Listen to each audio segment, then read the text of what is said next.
Terduga penganiayaan Pratu Farhan hingga meninggal diamankan, sang ibu minta pelaku dihukum berat.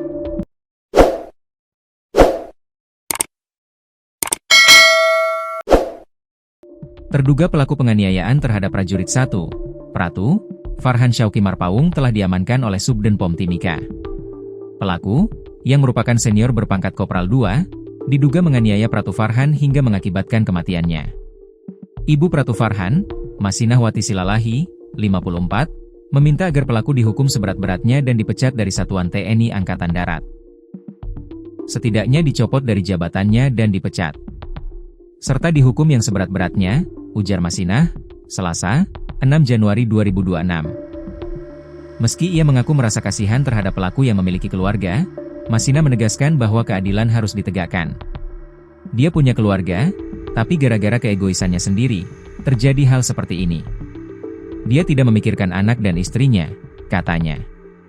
Masinah juga menekankan agar senior TNI lainnya tidak semena-mena terhadap prajurit junior. Menurutnya, kekerasan yang dilakukan terhadap bawahan, apalagi sampai merenggut nyawa, tidak seharusnya terjadi. Hilangkan rasa ego, hilangkan rasa berbangga punya baju loreng untuk menganiaya bawahan. Jika salah, diberitahu saja, tegasnya. Sebelumnya, Kolonel Infanteri Dimar Bahtera menyatakan bahwa TNI telah mengamankan 1 orang terduga pelaku penganiayaan Pratu Farhan di Timika untuk pemeriksaan lebih lanjut. Pihak Subden Pom tidak menutup kemungkinan adanya pelaku lain yang akan ditindaklanjuti secara profesional. Kematian Pratu Farhan yang berusia 23 tahun menjadi pukulan berat bagi masyarakat Kabupaten Asahan. Putra yang dikenal dengan panggilan tua ini meninggal akibat dugaan penganiayaan oleh seniornya sendiri.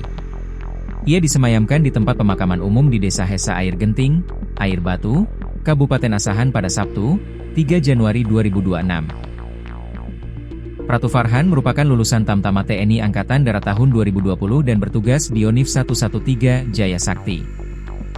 Ia dikirim ke pos pengamanan perbatasan di Papua pada Mei 2025 bersama ratusan prajurit lainnya. Selama 7 bulan bertugas di Satgas Papua, komunikasi dengan keluarganya tetap terjalin, terakhir pada Selasa, 30 Desember 2025, pagi sebelum Masinah mengetahui kabar duka dari Babinsa setempat. Dia sering menelpon untuk menanyakan kabar keluarga. Tidak menyangka itu adalah sapaan terakhir dari anak saya, ungkap Masinah dengan suara bergetar. Kasus ini menjadi pengingat bagi TNI dan masyarakat bahwa kekerasan internal di tubuh militer dapat berakibat fatal, dan setiap tindakan harus dipertanggungjawabkan sesuai hukum yang berlaku. Kronologi kejadian. Dugaan penganiayaan yang menghilangkan nyawa prajurit TNI Ed Pratu Farhan Syauki Marpaung mencuat ke publik setelah keluarga korban membeberkan kronologi kejadian. Korban diduga meninggal dunia akibat kekerasan yang dilakukan seniornya sendiri saat menjalankan tugas pengamanan di perbatasan Indonesia, Papua Nugini. Pratu Farhan Syauki Marpaung merupakan anggota Batalion Infanteri 113 Jaya Sakti, Yonif 113 JS, Aceh, satuan di bawah Kodam Iskandar Muda. Berdasarkan kepangkatannya, almarhum diperkirakan lulus pendidikan Sekolah Calon Tamtama, Secata, pada rentang 2023-2024. Ayah korban, Zakaria Marpaung, mengaku sangat terpukul menerima kabar bahwa putranya pulang dari Papua dalam kondisi meninggal dunia. Informasi awal diterimanya dari sepupu korban yang juga bertugas di lokasi. Awalnya kami dikabari anak kami sakit dan menghangatkan badan di dekat perapian. Lalu ada senior berpangkat sersan yang datang menanyakan kondisinya dan membantu mengusulkan, ujar Zakaria, Jumat, 2 Januari 2026. Namun, menurut keterangan keluarga, situasi berubah setelah datang seorang senior lain berpangkat kopral. Oknum tersebut diduga melakukan tindakan kekerasan terhadap Pratu Farhan. Zakaria menyebut putranya dipukul menggunakan ranting dan dipaksa melakukan sikap tobat. Saat kekerasan berlanjut, korban disebut sempat melakukan perlawanan. Setelah disuruh tunduk, dia ditendang. Dia melawan. Saya bangga anak saya berani melawan untuk membela nyawanya, kata Zakaria dengan suara bergetar.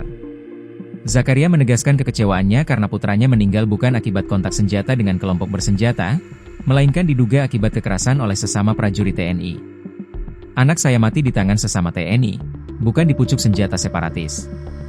Ini tidak bisa ditoleransi, tegasnya. Ia berharap kasus tersebut diusut secara tuntas dan pelaku bertanggung jawab atas perbuatannya. Menurutnya, senior seharusnya menjadi pelindung bagi junior, terutama di daerah tugas yang memiliki risiko tinggi seperti Papua. Sementara itu, duka mendalam juga dirasakan ibu korban, Marsinah Wati Silalahi. Ia tak kuasa menahan tangis saat menceritakan komunikasi terakhir dengan putranya sebelum meninggal dunia. Dia sempat menelepon saya. Katanya sakit, mungkin tipes atau malaria, tapi bilang masih baik-baik saja, ujarnya sambil menangis. Marsinah mengaku tidak menyangka kondisi sakit yang diderita anaknya justru berujung pada dugaan penganiayaan yang merenggut nyawa Pratu Farhan. Terduga pelaku ditahan di Subdenpom 17, C Timika. Akhirnya Kopda F, terduga pelaku penganiayaan prajurit TNI Pratu Farhan Syauki Marpawung hingga meninggal, sudah ditahan di Subdenpom 18 Cendrawasih Timika untuk menjalani pemeriksaan. Dan Subdenpom 17 Cendrawasih Kapten CPM Raka Yudhistira Amri mengatakan bahwa terduga pelaku ditahan sejak 1 Januari 2026, usai menerima pelimpahan dari Koops Habema selaku satuan tempat korban ditugaskan di Intan Jaya, Papua Tengah. Benar, yang bersangkutan Kopda F sudah ditahan di Subdenpom Timika terhitung mulai 1 Januari kemarin, ujarnya saat dihubungi Kompas.com, Senin, 5 Januari 2026, malam. Dikatakannya, TNI AD berkomitmen mengusut tuntas kasus tersebut. Saat ini, pihaknya telah memeriksa 1 orang saksi.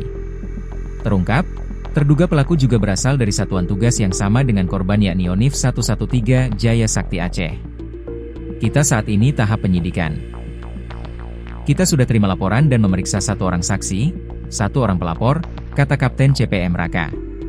Menurut rencana, Selasa, 6 Januari 2026, penyidik akan berangkat ke Intan Jaya, Papua Tengah untuk melakukan pemeriksaan terhadap saksi lainnya.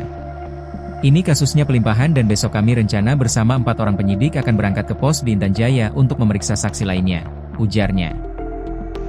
Pratu Farhan dilaporkan meninggal dunia pada 31 Desember 2025 usai diduga dianiaya seniornya yakni Kopda F saat tergabung dalam satuan tugas Koops Habema di Intan Jaya, Papua Tengah.